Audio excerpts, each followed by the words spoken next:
The stolen bread smells. Once in a small town in the middle of the country, there was a baker known far and wide as Mr. Stingy, because he never gave away free samples. But as he was the finest baker around, the local people still bought bread at his shop. Now, day after day, when Mr. Stingy made his bread, the smell floated from the ovens through the keyhole of the closed front door and out into the street. It was that smell, delicious and enticing, that always brought buyers into his shop. Mr. Stingy liked the fact that the smell brought people in. But one day he noticed that there was one man with a raggedy coat and no hat who stood outside and simply sniffed the bread smell, but did not come in to buy. "Look at him," Mr. Stingy whispered, "stealing my bread smells, filling himself up, and nothing in it for me."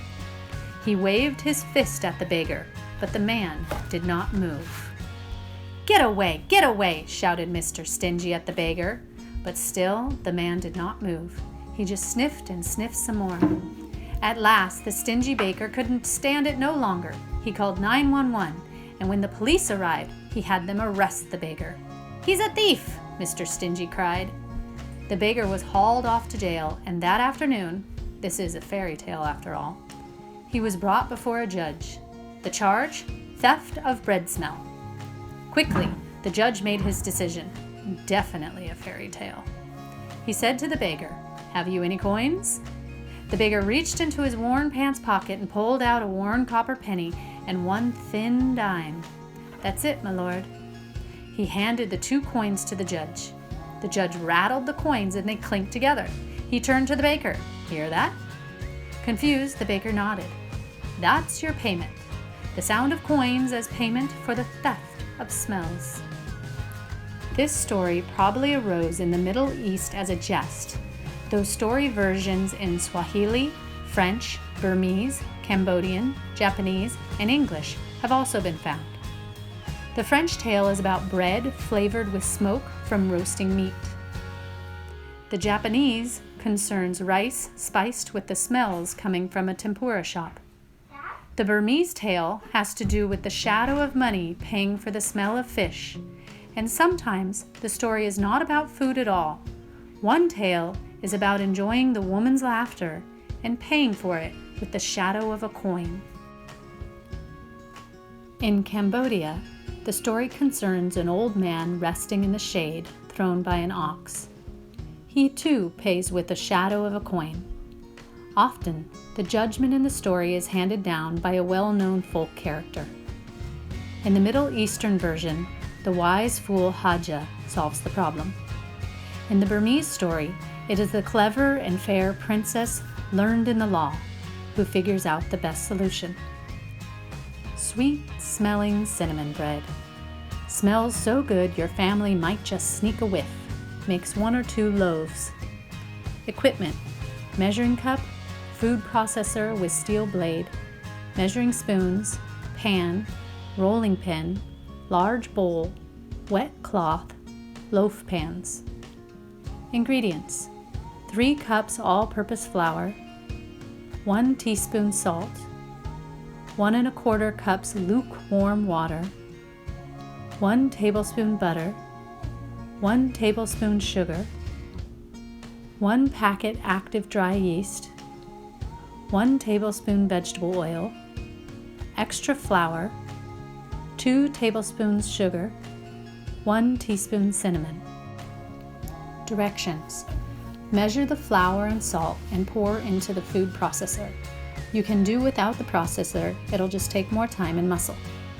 Melt the butter at low heat and add the water, sugar, and yeast. Let sit for 5 minutes. Close the food processor and turn on.